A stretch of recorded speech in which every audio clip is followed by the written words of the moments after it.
এই আইসক্রিম নেবেন? আইসক্রিম। একটা সময় আমাদের ছোটবেলায় গরমকালে দুপুরগুলোতে ফেরিওয়ালাদের এই ডাকটার জন্য অধীর আগ্রহে অপেক্ষা করতাম আমরা। এখন আর সে ছেলেবেলাও নেই, গলির মধ্যে দিয়ে হেঁটে যাওয়া ফেরিওয়ালারাও নেই। যুগের নিয়মে এখন অনেক কিছুই বদলে গেছে, কিন্তু বদলায়নি আইসক্রিমের প্রতি আমাদের ভালোবাসা। কিন্তু কিভাবে তৈরি হয় এই আইসক্রিম, কি তার ইতিহাস, আজ সেটাই জানবো জ্ঞানপিডিয়ার এই চাকুম চুকুম ঠান্ডা পর্বে।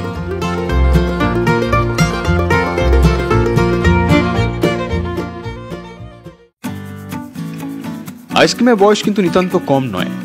সেই কতদিন আগে সুদূর পারস্যের লোকেরা আঙুরের রসের মধ্যে বরফ মিশিয়ে খেত।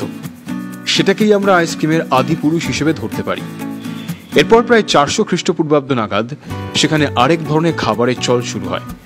সিমুই, গোলাপ জল আর বরফ মিশিয়ে খাবারটা তৈরি করা হতো, এবং এটা ছিল গরমকালে ওখানকার রাজাদের অত্যন্ত প্রিয় একটা খাবার। ধীরে ধীরে এর মধ্যে চলে আসে বিভিন্ন ফলের ব্যবহার। মনে করা হয় রোমান সম্রাট নিরও নাকি আইসক্রিমের বড় ভক্ত ছিলেন। তাঁর কিছু খাস সৈনিক ছিল যাদের কাজ ছিল আশেপাশের পাহাড়গুলো থেকে বরফ নিয়ে আসা। এরপর সম্রাটের রন্ধনশালায় নানা রকম ফল কেটে তার মধ্যে সেই পাহাড় থেকে আনা বরফ মিশিয়ে বানানো হতো তাঁর খাস খাবার।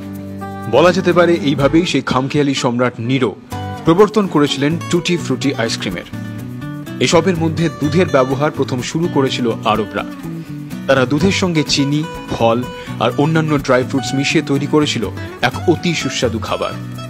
ইতিহাস ঘাটলে আরও দেখা যায় মধু, ফল ও বরফ দিয়ে তৈরি এক রকমের খাবার খুব প্রিয় ছিল আলেকজান্ডারের। বাইবেলের তথ্য অনুযায়ী একই রকমের একটা খাবার খুব পছন্দের ছিল রাজা সলোমনের। তবে আধুনিক আইসক্রিমের জন্ম কিন্তু চীন দেশে। ঐতিহাসিক নথি অনুযায়ী 960 খ্রিস্টাব্দে চীন রাজা তাইজুর হাত ধরে সং বংশের রাজত্ব শুরু হয়। এই বংশেরই পরবর্তী এক রাজা তাং এর শাসনকালে সেখানে প্রথম কৃত্রিমভাবে তৈরি বরফের সাহায্যে আইসক্রিম জাতীয় খাবার তৈরি করা শুরু করা হয়। এটাও শোনা যায় যে বিখ্যাত রাজা কুবলাই খানও নাকি আইসক্রিম খেতে দারুণ ভালোবাসতেন, এবং তার কড়া হুকুম ছিল যে তার প্রাসাদে তৈরি এই খাবারের রেসিপি যেন কোনোভাবেই প্রাসাদের বাইরে না বেরোয়। কিন্তু কথায় আছে না, বজ্র আঁটুনি ফসকা গেল।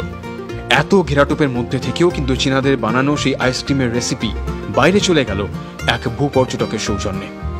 মার্কো পোলো চীনে ঘুরতে গিয়ে সেই রেসিপিটা জেনে যান, এবং তাঁর হাত ধরেই সে রেসিপি চলে যায় সুদূর ইতালিতে।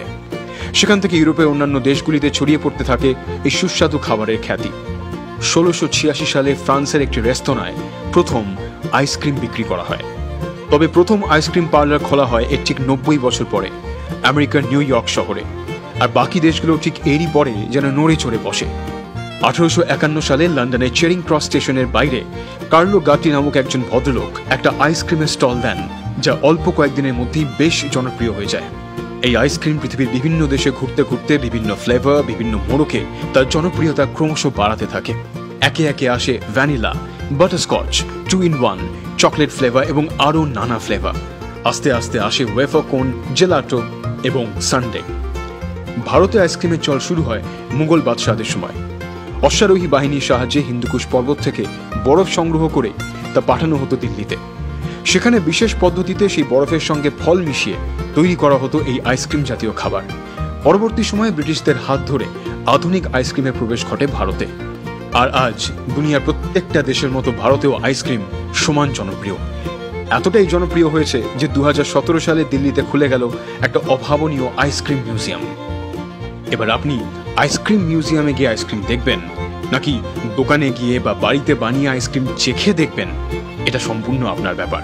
জ্ঞানপিডিয়ার এই সুস্বাদু ঠান্ডা পর্ব আমরা এখানেই শেষ করলাম। পরের পর্বে জানা অজানা আরো গল্প নিয়ে আবার হাজির হব।